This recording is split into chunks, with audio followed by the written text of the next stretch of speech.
وقل رب أدخلني مدخل صدق وأخرجني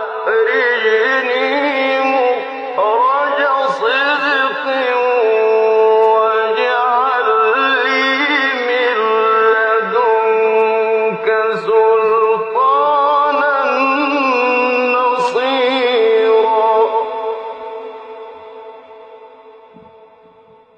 Chers frères et sœurs, Allah tabaraka wa ta'ala, en parlant du pèlerinage, nous dit ceci dans le Coran.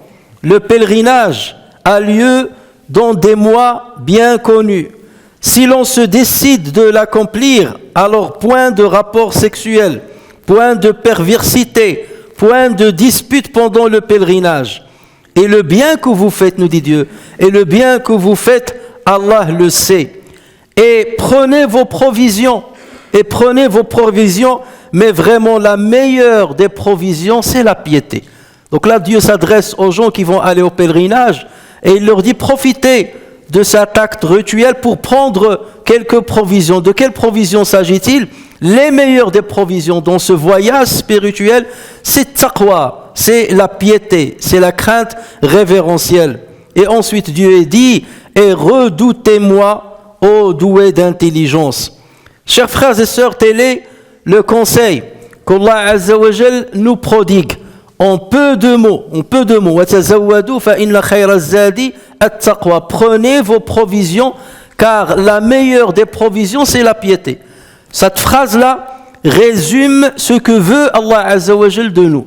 Cette phrase-là résume l'objectif de la religion, l'objectif de tous les décrets qu'Allah Azza wa Jal nous a révélés. Prenez vos provisions et la meilleure des provisions, c'est la piété.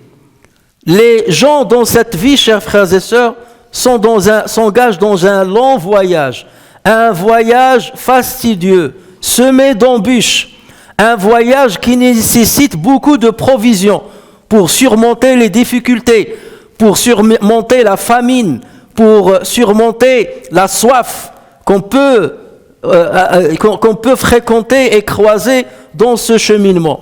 Et la meilleure des provisions dans ce voyage-là, c'est la piété, Nous voyageons vers une demeure ultime. Nous voyageons vers une demeure qui va rester et demeurer éternellement. Nous voyageons vers une destination de bien ou bien de mal. Et cette destination a besoin de provisions bien particulières. Les gens dans ce monde-là ont face à eux plusieurs provisions au choix. Elles sont multiples et variées. Il y a la provision de l'argent, il y a la provision du pouvoir, la provision de la notoriété, la provision de la satisfaction des plaisirs instinctifs. Mais il y a une des provisions sur laquelle Allah Azza wa Jal met le focus, c'est la provision de la piété. Pratiquer la piété, telle est la meilleure provision. La piété, chers frères et sœurs, c'est la devise de l'au-delà.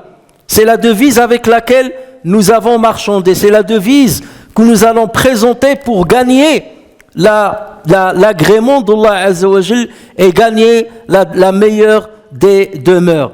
C'est cette provision qui va nous servir dans l'au-delà. Aucune autre devise ne servira le jour du jugement. Aucune autre devise. Ni ton argent ne te servirait, ni ta notoriété, ni ton pouvoir, ni tes plaisirs.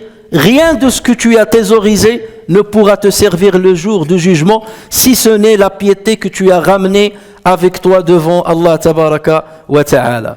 Voilà pourquoi Allah Azza wa Jal nous résume ce qu'il attend de nous. Tazawwadu, prenez vos provisions, car la meilleure des provisions, c'est la piété. Il s'agit du conseil qu'Allah Azza wa Jal a prodigué à ceux qui nous ont précédés et à nous-mêmes. C'est ainsi qu'Allah Azza wa Jal dit dans le Coran: وَلَقَدْ وَصَّيْنَا الَّذِينَ أُوتُوا الْكِتَابَ مِنْ قَبْلِكُمْ وَإِيَّاكُمْ أَنِ اتَّقُوا اللَّهَ. Certes, nous avons enjoint à ceux auxquels avant vous le livre fut donné, tout comme vous, craignez Allah. Voilà le conseil qu'Allah Azza wa Jal a donné à tout le monde à travers le livre et à travers les messagers. Pratiquez la piété. Taqu Allah, craignez Allah. La piété, chers frères et sœurs, c'est la balance par laquelle Allah Azza wa Jal pèse la notabilité de chacun d'entre nous. Allah Azza wa Jal ne fait pas de distinction entre nous selon nos origines, selon nos couleurs, selon notre pouvoir, selon notre richesse. Ce qui va distinguer les uns auprès des autres, auprès d'Allah Azza wa Jal, c'est la piété qu'ils emmagasinent dans leur cœur. N'est-ce pas Allah Azza wa Jal qui dit « Inna akramakum indallahi atqakum » Le plus noble d'entre vous auprès d'Allah Azza wa Jal, c'est celui qui pratique la piété. Telle est la personne la plus noble auprès de Allah Azza wa Jal.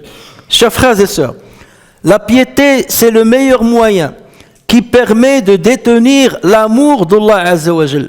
C'est le meilleur moyen qui te permet d'avoir Allah Azza wa Jal à tes côtés.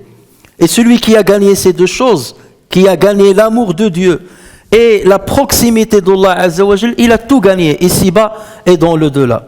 Allah Azza wa Jal dit à ce propos, ce qui signifie quiconque remplit sa promesse et pratique la piété envers Allah, Allah aime les pieux. Quiconque remplit sa promesse et pratique la piété envers Allah, Allah aime les pieux. Et Allah Azza wa Jal dit dans un autre endroit, certes Allah est avec ceux qui l'ont craint, ceux qui ont pratiqué la piété. Certes Allah est avec ceux qui l'ont craint et ceux qui sont des bienfaisants. Voici ceux avec qui Allah Azza wa Jal est proche. Voici ceux qu'Allah Azza wa Jal accompagne dans leur vie ici-bas et dans l'au-delà.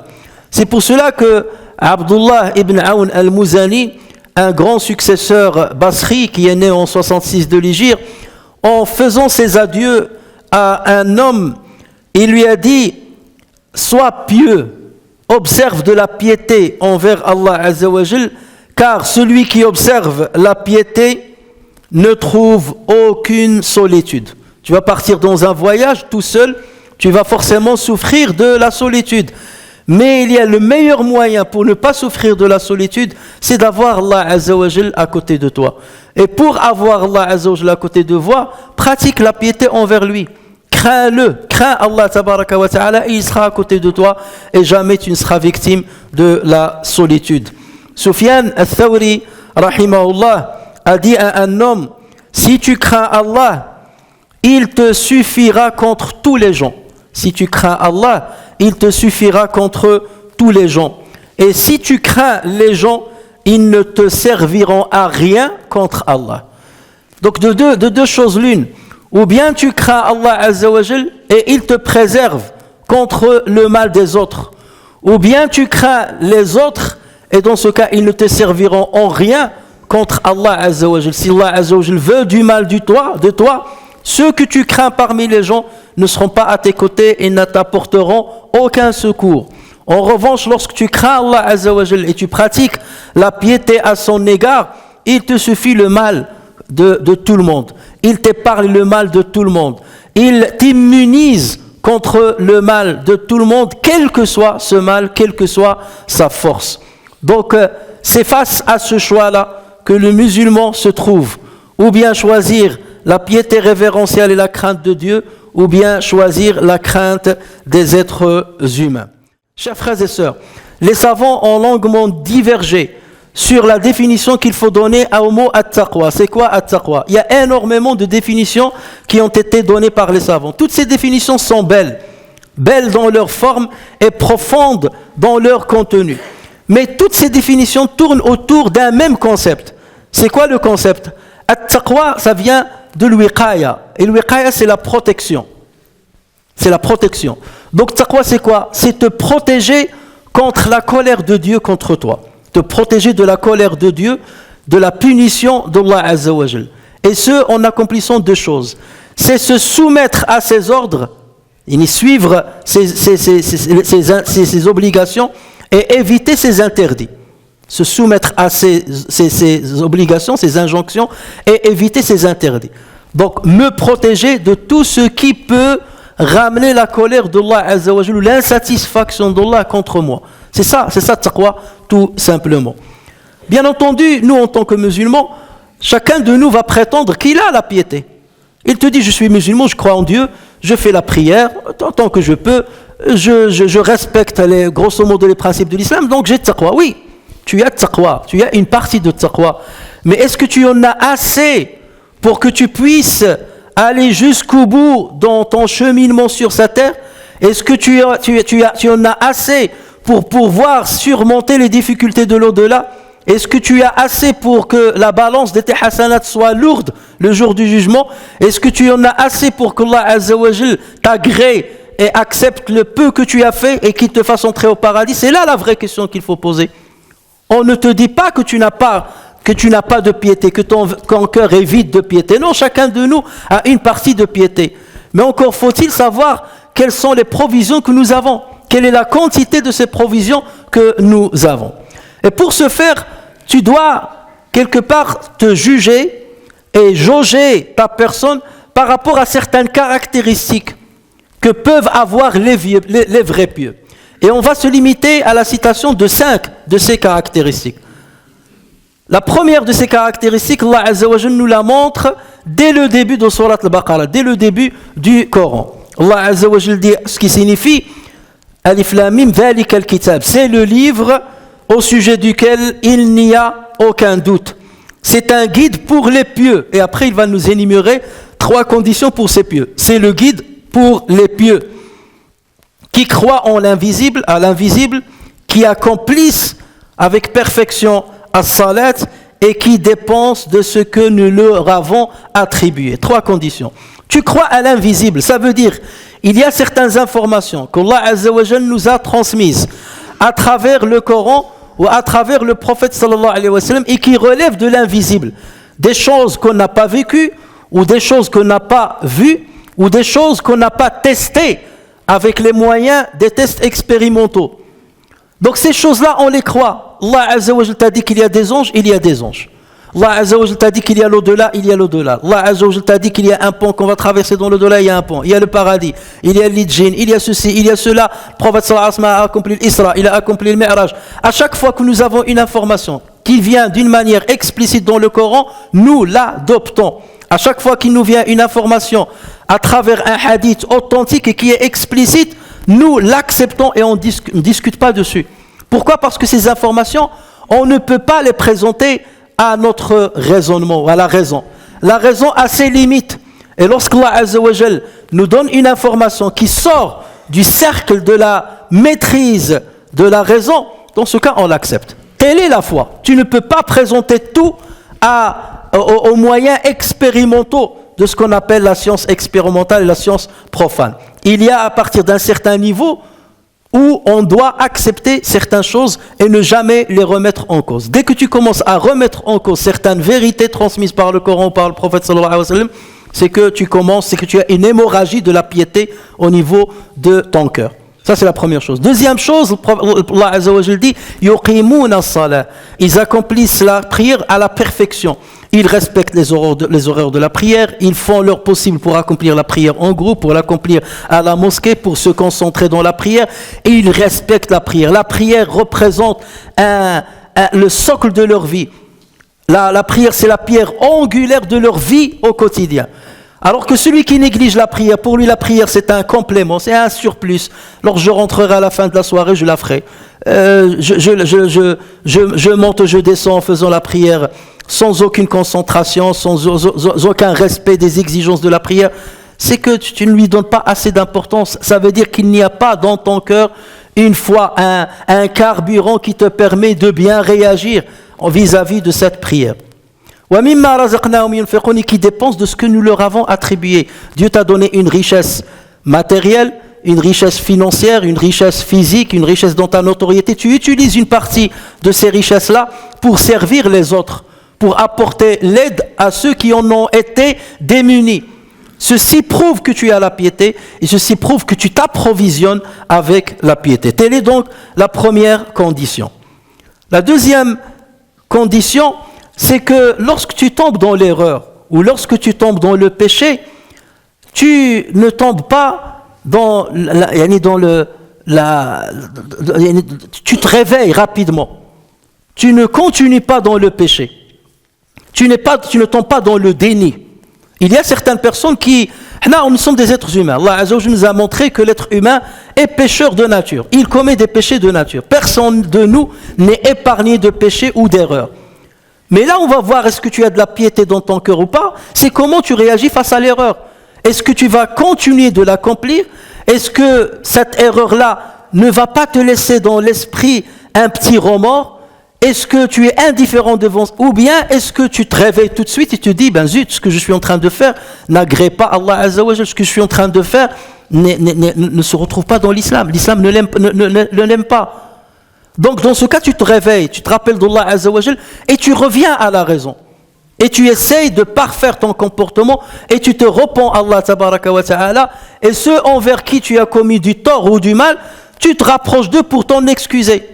Il y a des personnes qui ne savent pas s'excuser, chers frères et sœurs. Pour lui, il est indemne. Il ne commet jamais d'erreur. Il se prend la tête avec son conjoint, avec son épouse, ou l'épouse avec son mari, et c'est toujours lui qui a raison. La faute vient des autres. Dès que tu lui parles, il m'a fait ceci, il m'a fait cela. S'il n'avait pas fait ceci, lui, il est épargné. Lui, c'est un ange. Hadara, il manque de piété. Le musulman, il y en a de temps en temps, et dans la majorité des cas, il reconnaît son erreur quand même. Tu en as été pour quelque chose dans un problème, lorsque tu as un problème avec quelqu'un. Et tu dois le reconnaître. Et lorsque tu le reconnais, tu dis Astaghfirullah, je demande pardon à Allah Azza wa Jalla, et je reviens, si c'est possible, à la personne pour lui demander pardon. Et il y a certains qui ne peuvent pas demander pardon. Pourquoi? Parce que la piété n'existe pas dans le cœur. C'est cette piété qui attendrit le cœur.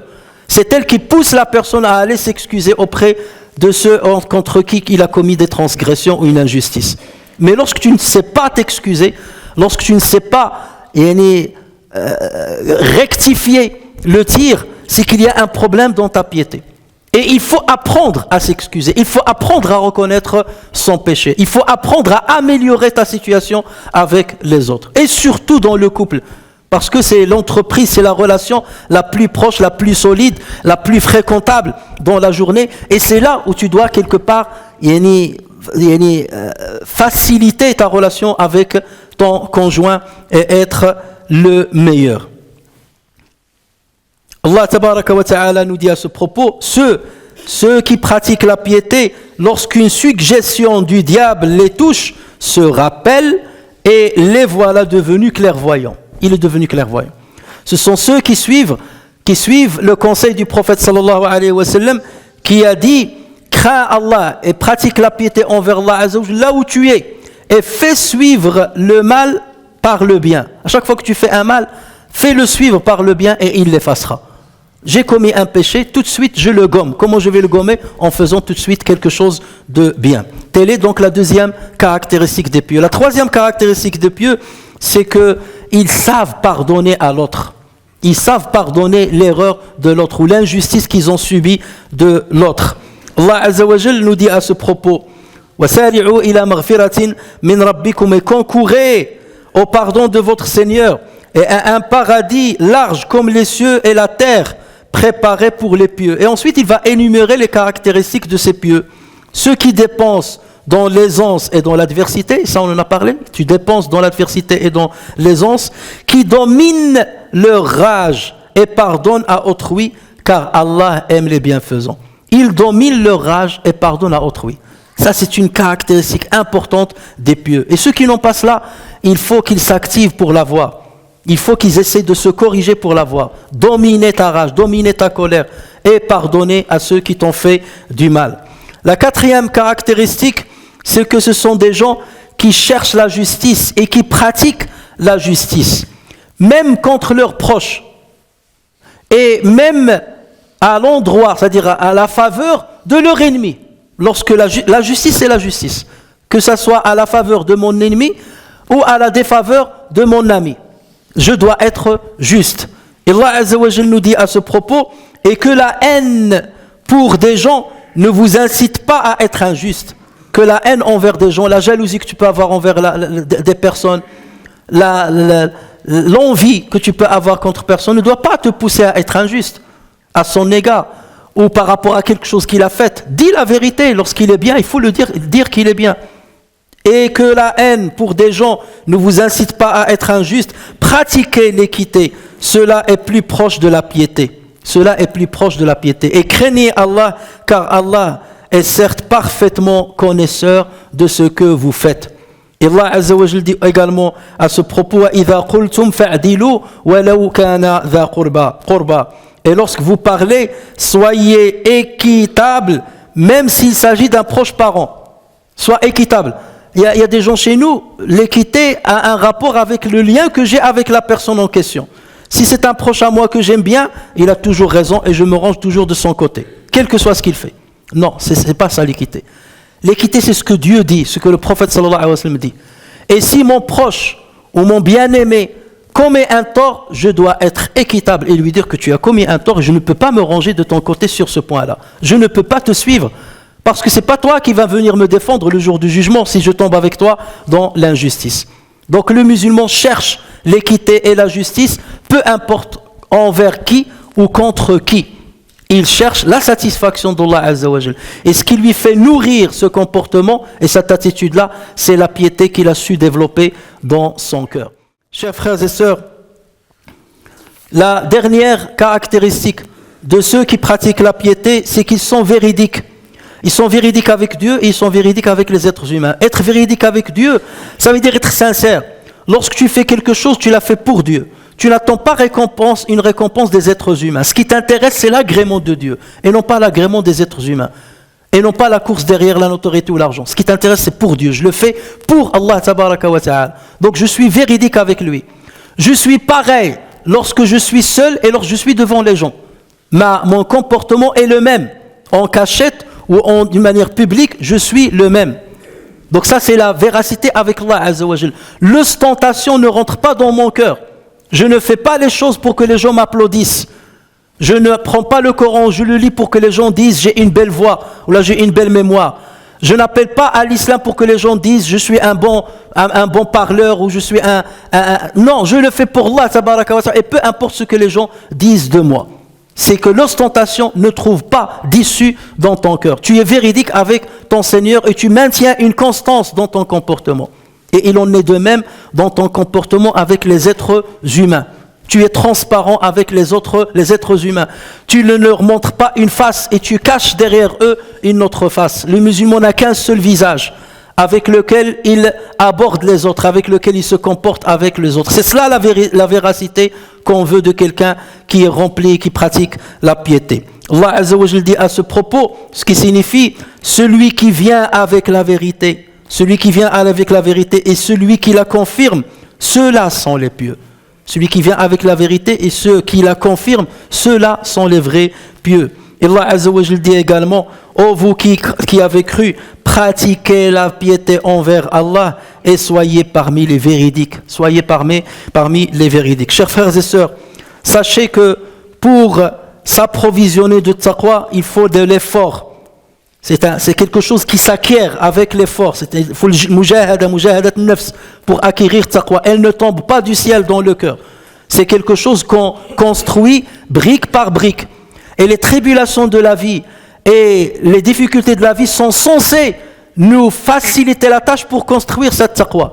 Tu passes par une difficulté, par une tribulation, quelle qu'elle soit, ça doit te faire sortir fort. Tu as une philosophie islamique avec laquelle tu réagis avec ce monde-là. Et c'est comme ça que tu vas construire ta piété peu à peu. Rien ne t'abat, mais tout te construit et renforce ton dos pour que tu t'améliores jour après jour et pour que tu t'approvisionnes avec taqwa jour après jour jusqu'au moment où tu as assez de provisions pour rencontrer ton Seigneur.